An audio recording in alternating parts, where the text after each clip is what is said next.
कार्तिक मास चौथा अध्याय वेदों का पुनरुत्थान। कहते हैं कार्तिक मास में यदि श्री हरि विष्णु का मंत्र जाप किया जाए तो समस्त पापों को काटकर वह हमें मोक्ष की प्राप्ति कराते हैं। इस धरती पर जब तक हम लोग जीवित रहते हैं तब तक माता लक्ष्मी की कृपा हमारे ऊपर और हमारे परिवार पे बनी रहती है। कार्तिक मास के महात्म की बड़ी ही विशेषता है। अभी तक अगर आपने बाकी 3 अध्याय नहीं सुने हैं तो आप हमारे चैनल पे जाके उसको सुन सकते हैं। कथा प्रारंभ। जय श्री हरि विष्णु, ओम नमः शिवाय।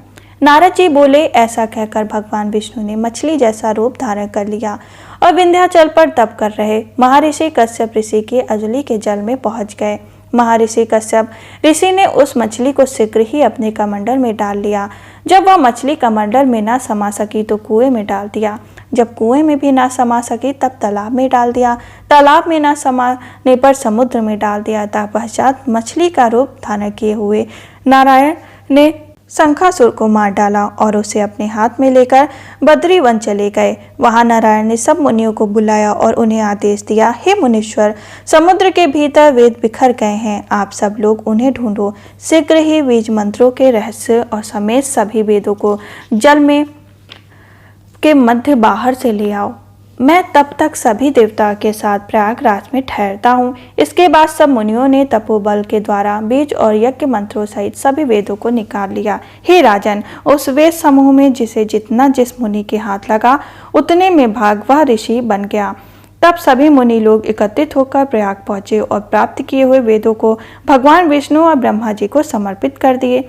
संपूर्ण वेदों को पाकर ब्रह्मा जी ने बड़ी ही प्रसन्नता के साथ देवताओं और ऋषि समूह के साथ अश्वमेघ यज्ञ किया।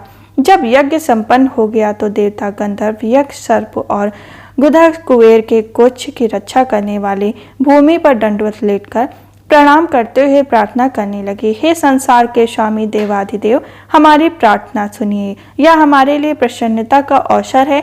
इस स्थान पर प्रयाग में ब्रह्मा जी ने नष्ट हुए वेदों को फिर से प्राप्त किया है और आपकी कृपा से हमने पुनः यज्ञ के भाग प्राप्त किए। अतः हे प्रभु, ऐसा वरदान दीजिए कि यह स्थान प्रयाग आपकी कृपा से पृथ्वी पर अति श्रेष्ठ और पुण्य को बढ़ाने वाला, वैभव एवं मुक्ति को प्रदान करने वाला हो।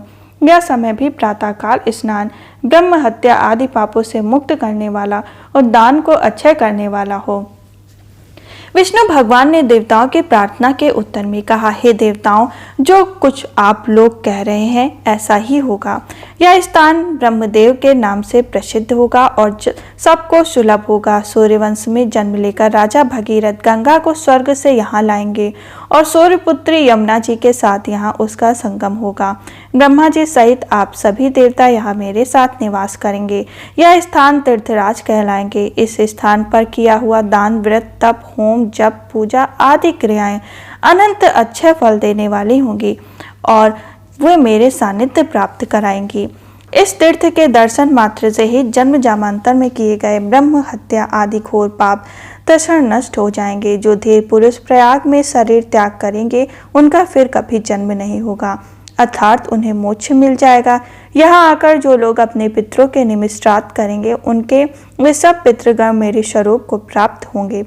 यह समय प्रातःकाल भी मनुष्य के लिए महापुण्य देने वाला होगा। सूर्य जब मकर राशि में पहुंच कर जाएगा तब माघ में उस समय यहाँ स्नान करने से सब पाप नष्ट हो जाएंगे। जो लोग मकरस्थ सूर्य के समय यहाँ स्नान करेंगे उनका दर्शन करने पर सभी पाप इस तरह नष्ट हो जाएंगे जिस तरह सूर्य के दर्शन से अंधकार नष्ट हो जाता है। माघ मास में मकर के सूर्य आ जाने पर यहाँ स्नान करने वाली मेरी समीपता प्राप्त करेंगे, मेरे लोक में वास करेंगे और मेरा रूप धारण करेंगे, अर्थात मुझ जैसे हो जाएंगे। देवताओं से ऐसा कहकर ब्रह्मा समेत देवादिदेव सभी अंतर्धान हो गए और इंद्र आदि देवता भी अपने अंशों से वहां स्थित होकर अंतर्धान हो गए। जो श्रेष्ठ प्राणी विशुद्ध मन से इस कथा को सुनेगा या सुनाएगा उसे वही फल प्राप्त होगा जो प्रयागराज और बद्रिका आश्रम जाने पर प्राप्त होता है। जय श्री हरि विष्णु, ओम नमः शिवाय।